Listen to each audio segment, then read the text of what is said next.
Jeremias capítulo 18, versículo 3.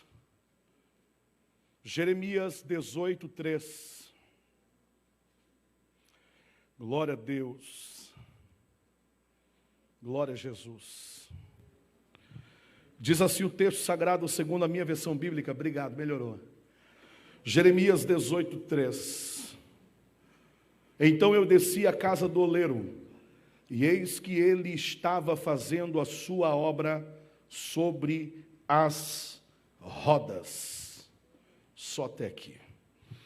É encerramento desta campanha, e quando nós falamos de campanha, falamos de propósito. E quando falamos de propósito, não podemos nos esquecer a quem esse propósito é direcionado. Esse propósito é nosso, que somos seres humanos, falhos, limitados, pecadores, sendo direcionado ao eterno Deus, que é perfeito, que é santo, que é tremendo, que é onipotente, onisciente e onipresente. E esta onipotência, onipresença e onisciência de Deus nos traz um certo cuidado da parte do Eterno para conosco. Era exatamente isto que Jeremias queria passar ao povo de Israel, onde estavam vivenciando esta época difícil, onde Deus, o próprio Deus, escolheu o profeta Jeremias para levar palavras proféticas exortativas. Os profetas da antiga aliança levavam palavras proféticas com 3 intuitos. Primeiro, para edificar. Segundo, para consolar. Terceiro, para exortar. Jeremias foi um profeta altamente usado por Deus na área exortativa. Ele é chamado de profeta maior pelo fato de ter profetizado 40 anos da sua vida, nos reinados de Josias, Joaquim e Zedequias. Se você estudar o livro do profeta Jeremias, você vai descobrir, entender e perceber que esse livro tem 5 divisões. A primeira divisão vai do capítulo 1 até o capítulo 10. Fala a respeito do comissionamento e da missão de Jeremias como profeta. A segunda parte vai do capítulo 11 até o capítulo 20. Fala a respeito da violação da aliança de Israel para com Deus. A terceira parte do capítulo 21 até o 29 fala a respeito da aproximação do julgamento como consequência dos pecados de Israel. A quarta parte vai do capítulo 30 até o 33, fala a respeito da instituição da nova aliança. Deus estava permitindo o juízo, mas haveria de dar vitória. Deus estava permitindo a enfermidade, mas haveria de dar a cura. Deus estava permitindo o cativeiro, mas haveria de dar restituição e porta aberta. E a última parte do capítulo 34 até o 52, que fala da queda de Jerusalém, que não coube no livro do profeta, que teve um anexo após chamado de Lamentações de Jeremias, que você pode ler na sua casa. Estamos no capítulo 18, quando Deus chega para ele e diz: levanta-te e desce. Perceba bem a tonalidade profética da palavra, levanta-te e desce. Deus nunca vai levantar ninguém para brilhar apenas. Deus nunca vai levantar ninguém para aparecer apenas. Deus nunca vai levantar alguém para estar em evidência apenas. Quanto mais alto você sobe aos olhos de muitos, mais baixo você desce do lado serviçal de Deus para servir e para atender as pessoas. Então a palavra de Deus para Jeremias foi exatamente essa: levanta-te e desce. Não descer para se humilhar, não descer para viver de derrotas, mas desce para servir, desce para ser submisso, desce para ser obediente, desce para atender o meu chamado, desce para ser sensível à voz do meu espírito, para aquilo que eu quero falar com o meu povo. Levanta-te e desce, e vai até a casa do oleiro, e lá te farei ouvir as minhas palavras. Perceba bem que quando Jeremias levanta e vai até a casa do oleiro, Jeremias tinha alguns desafios e alguns aqui algumas dimensões a perceber naquilo que Deus estava falando com ele, porque Deus queria falar com Jeremias no contexto do oleiro, no contexto do vaso, no contexto do barro, e para Jeremias entender os processos que o barro passava para se transformar num lindo vaso, haviam vários processos, havia um protocolo a ser seguido, e a primeira fase desse processo, com certeza, era a fase da seleção da matéria-prima, quando o oleiro ia para o meio da natureza para coletar coletar matéria-prima, ele não ia olhando para cima, ele não ia olhando para os lados, ele ia olhando para baixo, onde todo mundo passa, onde até alguns indelicados cospem, onde muita gente não estão nem aí para onde estão pisando. Era ali que o oleiro olhava e observava atentamente para a seletividade do barro e da argila certa. Aí alguém pode perguntar: pastor Giovanni, mas como é que o oleiro sabia qual era o tipo de argila certa? No meio da natureza existem mais de 200 tipos de barro. No meio de 200 tipos de barro, apenas 8 tipos de barro são aptos para se confeccionar um vaso. Por quê? O barro não pode ter a consistência arenosa ou petrificada. Se é arenosa, a cor é clara. Se é petrificada, a cor é escura. Ou seja, a argila tinha que ter a coloração laranja pendendo para o vermelho. Quem é espiritual já está entendendo. A coloração do barro tinha que ser laranja pendendo para o vermelho. Quando o oleiro batia o olho na cor laranja pendendo para o vermelho, no meio de 200 tipos de barro, no meio de todo o lodo, de toda a sujeira, de todo detrito de rocha, de todo fragmento de raiz, ele se prostrava sobre a terra, ele arregaçava as suas mangas, ele penetrava a sua mão no meio do lodo e coletava aquela matéria-prima. João 15,16 diz: não foram vocês que me escolheram, pelo contrário, fui eu que escolhi para que vocês vão e deem fruto, e o vosso fruto permaneça. Louvado seja o nome santo do Senhor. A primeira fase foi a fase da eleição. Quem escolheu você foi Deus, quem levantou você foi Deus, quem designou para tal chamado você foi Deus. Você não vai atrás de conversa, atrás do que falaram, atrás do que disseram. Nós temos uma autonomia e uma maturidade cristã de acreditar naquilo que Deus fala, naquilo que Deus revela. E o importante não é o que as pessoas acham a teu respeito, o importante é o que Deus sabe a teu respeito, porque quem te escolheu foi Deus. Fase da eleição. Quando o oleiro coleta aquele barro, aquela argila bruta do meio da natureza, alguém pensa que o barro está pronto, mas não. O barro, além da fase da seleção, ele tem que passar por um processo de purificação. E esse processo de purificação, se o barro fizesse parte da natureza animada, já que é uma natureza inanimada, ou seja, não tem vida e não tem vontade própria, com certeza seria um processo muito dolorido. Por quê? Porque agora o oleiro pega esse barro, coloca em cima de um balcão e começa a pressionar com a força das suas mãos sobre aquele montante de argila, e ele começa a amassar o barro. E quanto mais limpeza o oleiro quer fazer sobre o barro, mais pressão ele coloca na mão. Está entendendo? O tempo é de pressão. O tempo às vezes é de perder alguma coisa que você acha que para você é perca, mas para Deus é livramento, para Deus é limpeza, para Deus é Deus limpando o terreno, limpando a tua estrutura, te preparando para algo maior. Giovanni, perdeu nada. Se você perdeu é porque nunca foi seu, porque aquilo que é de Deus para você, você não perde. Aquilo que é de Deus para você vai permanecer. Não tem capeta, não tem diabo, não tem inferno, não tem macumba, não tem demônio, não tem nada, irmão Luciano, que vai roubar a tua bênção, a tua vitória. Aleluia. Mas é o processo, é a fase da prova, é a fase da luta, é a fase da dificuldade. É quando você vem lá de fora carregado de bens, mas também de tranqueira, de demônio, de depressão, de insônia, de traição, de adultério. Deus te traz aqui para dentro, começa a trabalhar, começa a tratar no barro, e você, ao invés de ganhar, começa a perder. Você acha que é perca, mas é Deus limpando o teu caminho, é Deus tirando toda a irregularidade, é Deus tirando todo o jeitinho brasileiro que havia para você conseguir alguma coisa. Porque a partir de hoje, se você for conquistar alguma coisa, vai ser dentro da legalidade do Espírito Santo de Deus, e o que for para ser seu, ninguém vai tirar, ninguém vai tomar. Mas é a prova, está doendo, está machucando, está ferindo, mas é necessário. 1 Coríntios 10:13, não veio sobre vós tentação senão humana, mas fiel é Deus, que vos não deixará tentar acima do que podeis, antes com a aprovação dará também o escape para que possais suportar. Se você está passando é porque você suporta, se você está passando é porque você aguenta, se você está passando é porque você tem estrutura, se você está passando é porque Deus confia em você, se você está passando é porque Deus já está olhando para você, se você está passando é porque você já venceu. Quem acredita nisso, levante a mão, abra a boca e dê glória para Jesus.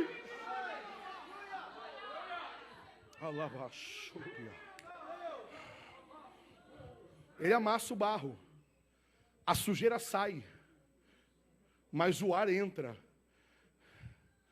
A sujeira sai, mas o vento entra. E o barro fica inchado, fica levedado. E o oleiro não pode trabalhar com barro inchado, porque inchaço fala de orgulho. Orgulho fala de soberba. Deus não habita onde tem soberba. Deus não habita onde tem orgulho. Aí Deus, o oleiro, tem que permitir. E ele paga pessoas para colocar aquele montante de barro inchado dentro de um caixote de madeira, pastor Janice. E ele coloca dentro daquele caixote de madeira. E o oleiro paga pessoas para fazer, sabe o quê? Pisar no barro. Tá tremendo, né? É mais forte do que você imagina.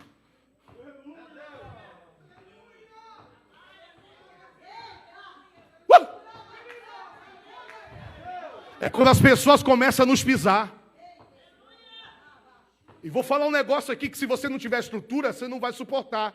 Mas você tem que entender, não é o diabo que usa essas pessoas, não. O diabo não tem nada a ver com isso. É permissão de Deus.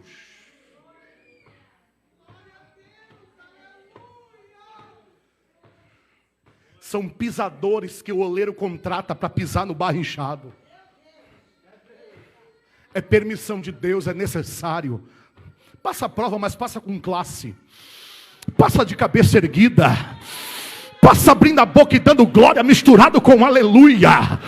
Elebarachura e comandar a saio. Porque é o oleiro que trabalha em você. É o oleiro, é o oleiro, é o oleiro. Giovanni, isso é bíblico ou é heresia? Vou te provar na Bíblia. Atos capítulo 5, versículo 41. Olha o que diz a Bíblia. Os apóstolos saíram do sinédrio alegres. Como é que eles saíram?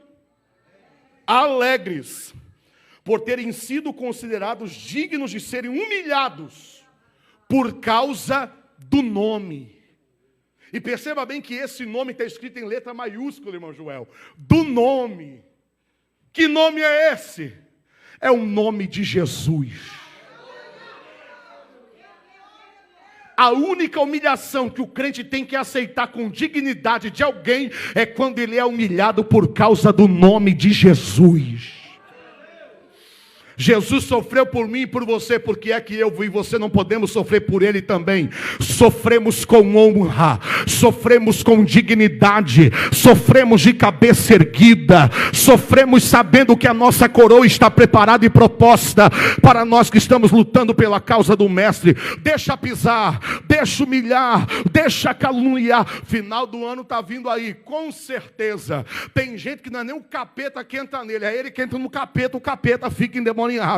Pode ter certeza que o diabo vai tentar usar alguém para tirar a tua paz.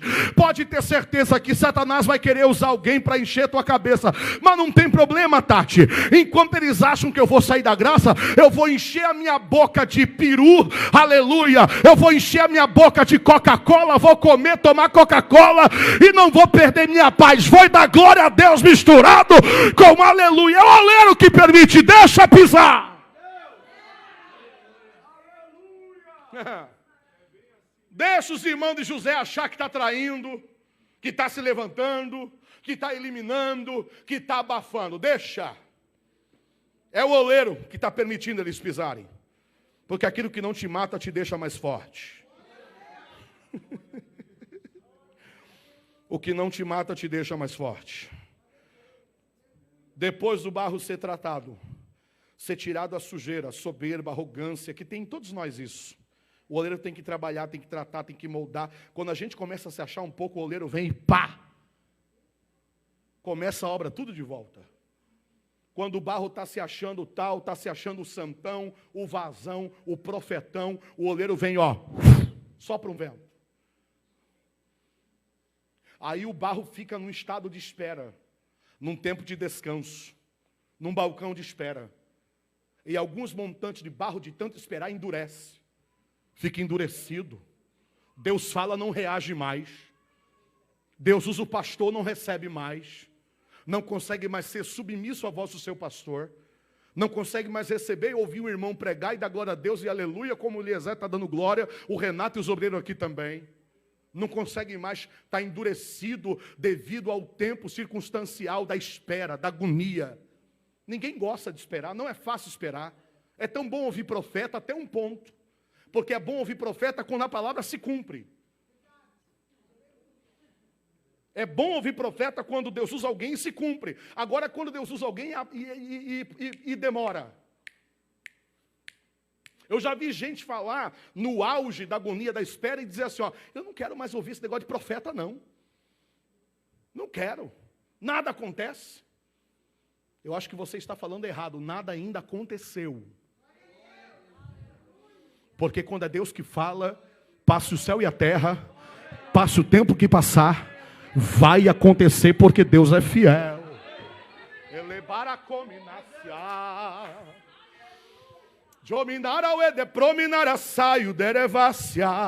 O oleiro começa a trabalhar no barro. E para lidar com barro endurecido, só o oleiro sabe trabalhar. Porque quando o barro está meio rebelde, não quer mais orar, o oleiro sabe como fazer ele voltar a orar. O oleiro molha a ponta dos dedos, irmã Miriam, e rega o barro endurecido. E começa a quebrantar o coração. 1 Samuel 1,10, Ana nem falava, só movia os lábios. Quem pisava nela? Penina. Penina dizia, sou uma mulher que você, sou melhor que você, tenho mais filho que você nenhum filho tem. E ela foi para o templo orar e Deus foi regar e preparar a terra para semear o milagre e a bênção e a conquista sobre a vida de Ana. Depois que o oleiro começa a trabalhar, começa a regar, o oleiro pega esse montante de barro e coloca nas rodas. Perceba bem que o versículo 13 está tratando não do singular, mas do plural. E ele estava entregue a sua obra sobre as rodas.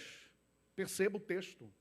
Leia 3, 4, 5, 10 vezes o texto até você entender que não era uma roda. Eram mais do que uma roda. No meu entender e na revelação que Deus me deu, eram pelo menos 2 rodas. A roda de cima, que era visível, na altura do abdômen, que o oleiro trabalhava, e a roda de baixo, que servia como um equilíbrio para aquela que estava em cima. A roda de baixo não dava para ver, mas estava ali. A roda de baixo servia para pequenos estoques de argila, para algum devido reparo no barro que estava sendo trabalhado na roda de cima. Quando a Bíblia fala de oleiro, a Bíblia fala de Deus. Quando a Bíblia fala do barro, a Bíblia fala de Israel. Porque lá no versículo seguinte, lá no versículo de número 6, Deus dá a própria interpretação, porque o próprio texto interpreta o texto que eu li. E não tem contexto para heresia aqui não, porque o texto fala, não poderei eu fazer de vós, ó casa de Israel, assim como o oleiro faz com a sua obra sobre as rodas. O oleiro era Deus, o barro era Israel. E eu sempre digo que a roda fala de movimento circular. Movimento circular fala de movimento horário e anti-horário. Movimento horário e anti-horário fala de relógio. Relógio fala de tempo. Quando a Bíblia traduz do grego a palavra tempo, ela traz 2 traduções para tempo. Isso é muito importante ressaltar. Primeiro, a Bíblia fala de cronos. Cronos quer dizer o tempo do homem. É o tempo que nós estamos vivendo. É a roda de baixo. É a roda impercebível. É a roda que cansa. É a roda que estressa. É a roda que fadiga. É a roda que envelhece. É a roda que dá os fios de cabelo branco. É a roda que traz as gorduras localizadas. É a roda que traz as doenças crônicas, genética, patológica, degenerativa. É a roda do tempo do homem. Qual é o tempo do homem?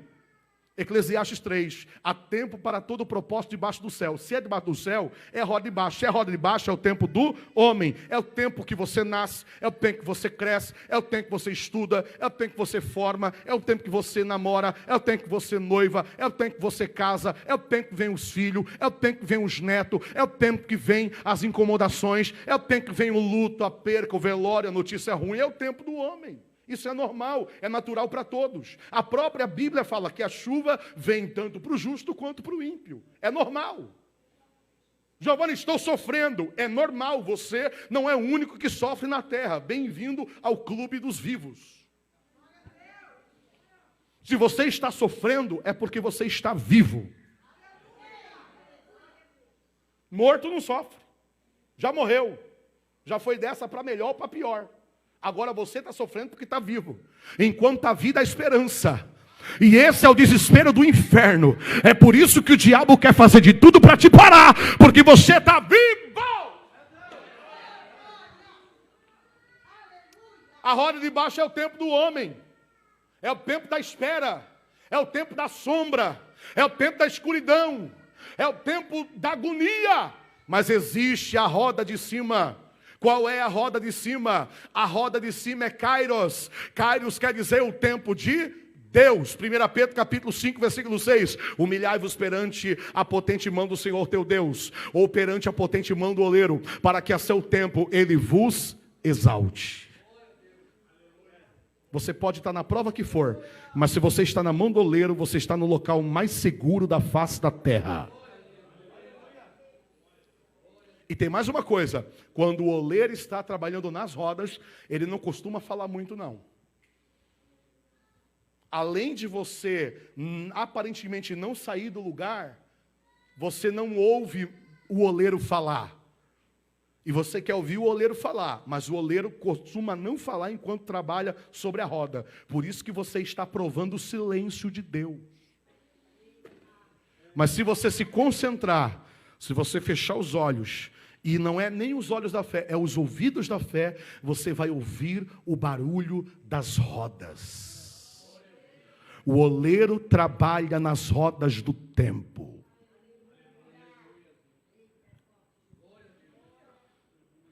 O oleiro agora pega aquele montante de barro, já irrigado, já amolecido, coloca na roda principal, pressiona o seu dedão, o seu polegar, e agora ele começa a pressionar no meio do montante do barro. Quanto maior for o vaso, mais material ele vai ter que usar. Quanto mais é dado, mais é cobrado e mais é requerido. Quanto mais alto for o vaso, mais pressão o oleiro terá que colocar nas mãos. E a roda começa a girar em torno dela mesma. Aparentemente não sai do lugar. Por quê? Porque, na verdade, o barro talvez não cresça em formato, mas cresça em estrutura. E o oleiro nunca vai trabalhar no vaso de fora para dentro. É de dentro para... Se houver ter que fazer algum reparo, o oleiro vai trabalhar de dentro para fora. Se o vaso não está bem formado, o vaso se quebra na mão do oleiro. E o oleiro começa novamente a sua obra. E agora, quando o oleiro, ele deixa o vaso pronto, no formato que ele quer, com a dimensão que ele quer, alguém olha e pensa, está pronto, e o oleiro diz não. O vaso está de pé, mas ainda está cru. Como tem vaso cru, gente. Você que está aí na internet, está tão lindo, está tão bem formado, mas está cru. Está cru porque não provou ainda da fornalha. As fornalhas da vida.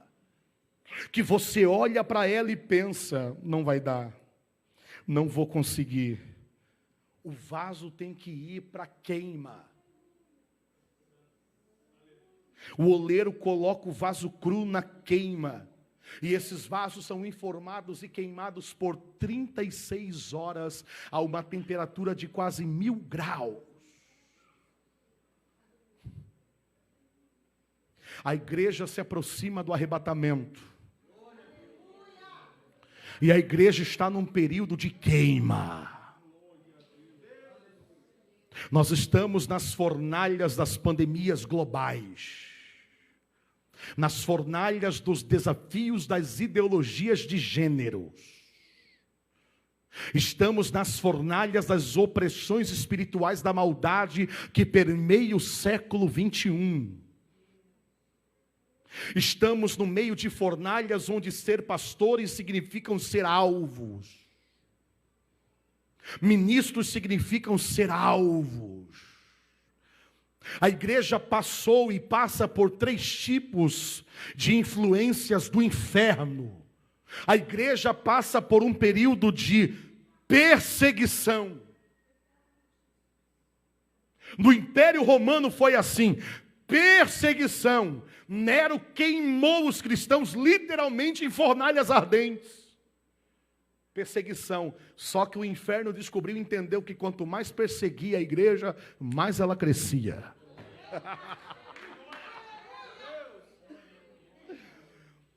Como dizia um amigo meu, crente é igual omelete, quanto mais bate, mais cresce. Depois veio a fase da infiltração. O inferno viu que perseguir e matar crente não dava jeito. Então ele começa a infiltrar heresias e pessoas no meio para tentar desvirtuar a sã doutrina e a palavra de Deus. Infiltração. Só que Paulo, com suas epístolas e cartas paulinas, conseguiu dissipar essas infiltrações heréticas no meio da igreja. Aleluia.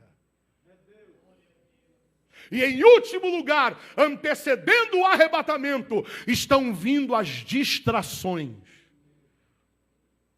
É a fornalha da distração.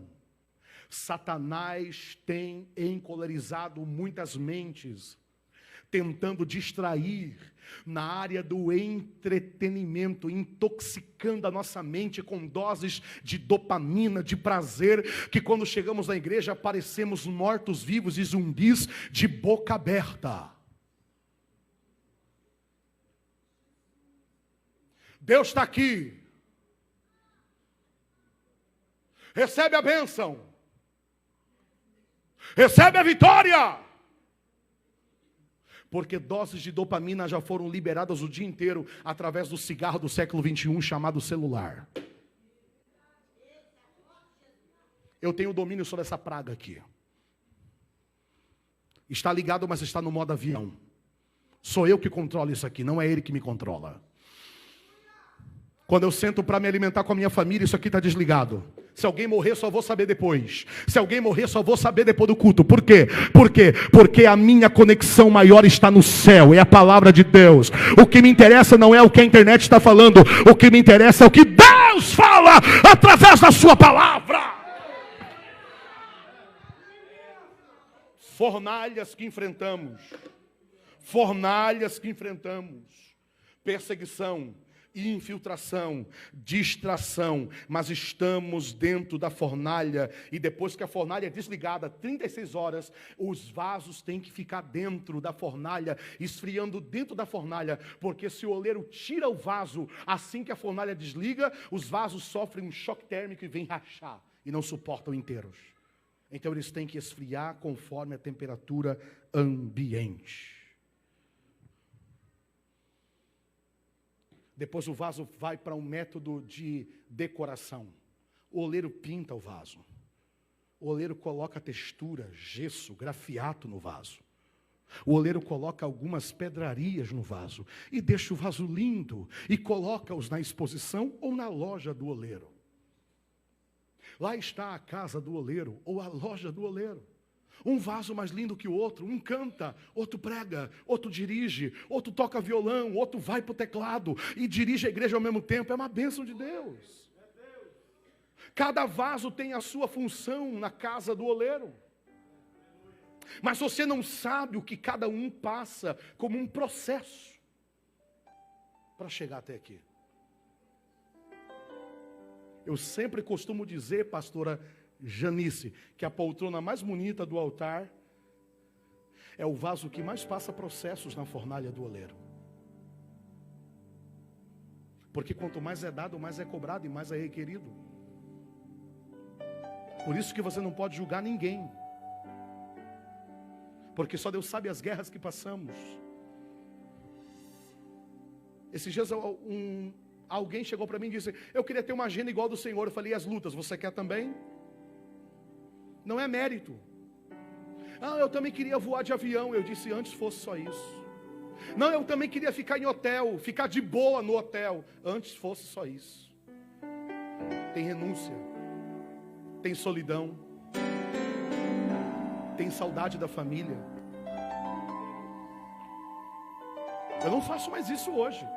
Mas quando a minha filha andou, eu não estava em casa. Eu perdi esse momento. E não volta nunca mais. Eu só vi através do vídeo. Eu vi depois que eu cheguei em casa. Mas a hora que ela andou, eu não estava em casa. Eu não faço mais isso. Primeiro Deus, segundo família, terceiro obra.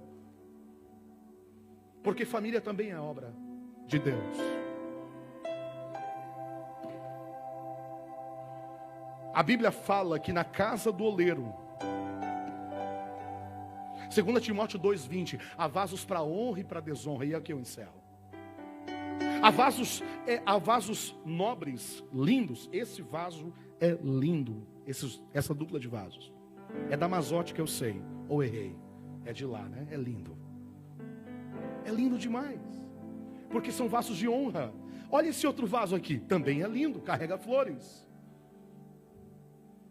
Aqui não tem, mas tem casas que tem mesinhas, ainda que se usa, mesinhas de centro, ou no rack, tem um vaso lá, um bibelô decorativo. Uma decoração um tanto minimalista, mas está lá.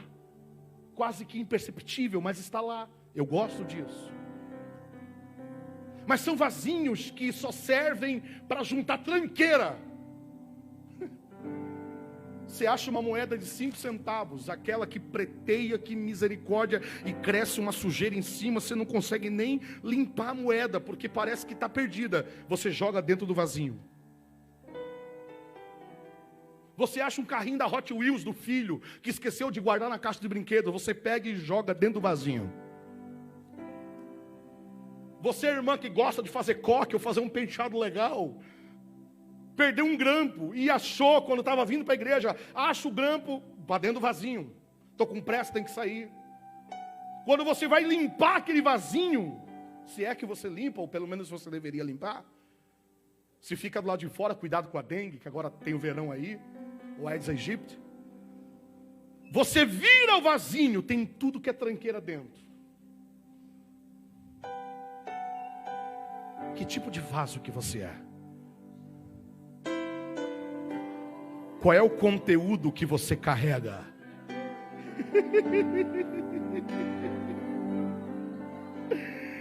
Aleluia! O que é que está dentro de você?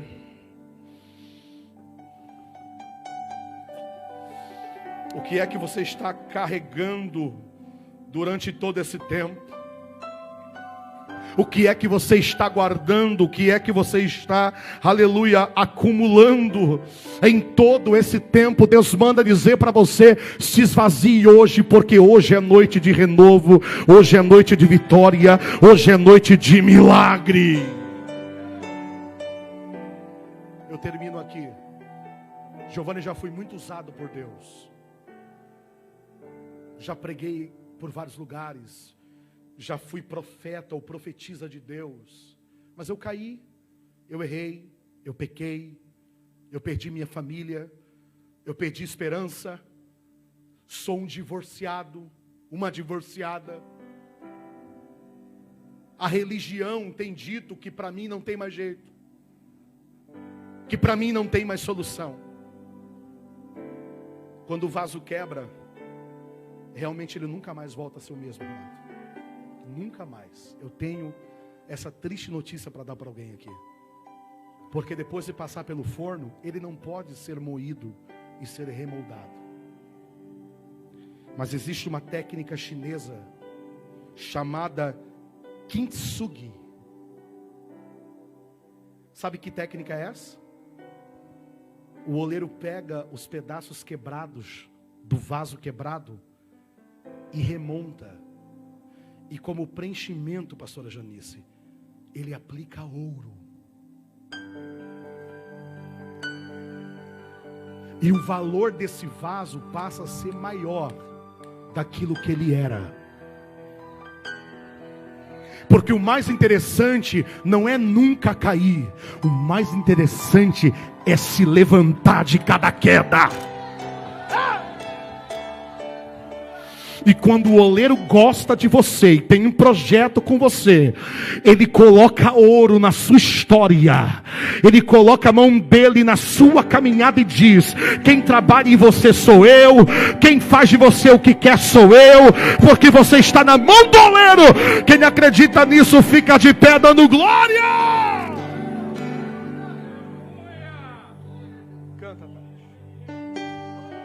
É encerramento da campanha. Quem é que fez essa campanha até hoje? Vem para frente. Pode vir. Renova-me. Eu ia cantar de cima. Senhor. Vem para frente, você que está quebrado, vem. Venha curar. Você que quer uma cura, um milagre, vem. As minhas feridas eu quero ser melhor. Renova-me, Senhor. Renova-me, Deus. Renova-me, Senhor.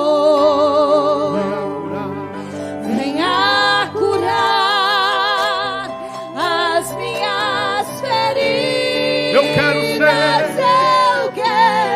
ser melhor. Renova-me, Deus. Renova-me, Senhor. Giovana, eu quero iniciar a campanha hoje. Vem para cá. Eu quero uma oração. Eu preciso de uma vitória, de milagre. Vem. Vem encher o vaso. É o que eu mais quero. Vem receber de Deus, vem. Por alguém da tua casa, por alguém da tua família. É o que eu mais quero. Giovana, eu quero oração pelo meu filho, pela minha filha, pelo meu esposo, pela minha esposa. Vem cá. Pelo meu sobrinho, pelo meu neto. Por onde tenho andado. Levanta a mão para o céu assim, ó. Sempre. Sempre estás por perto. Jesus está dando saúde para aquele homem ali, ó. Com a camisa polo escrito A. Vai lá, coloca a mão no peito dele. Jesus está dando saúde para esse homem. Ele mesmo, de camisa polo aqui, ó. É o que eu mais. Isso. Coloca a mão no coração dele aí. A igreja levanta a mão e dá glória a Deus. Por onde tenho andado. Aleluia. Sempre, sempre, sempre, sempre. Sempre estás por perto. Tem uma glória de Deus aqui, canta. Renova-me, Senhor. Venha curar. Venha curar as minhas feridas. Eu quero ser melhor. Renova-me, Senhor. Renova-me.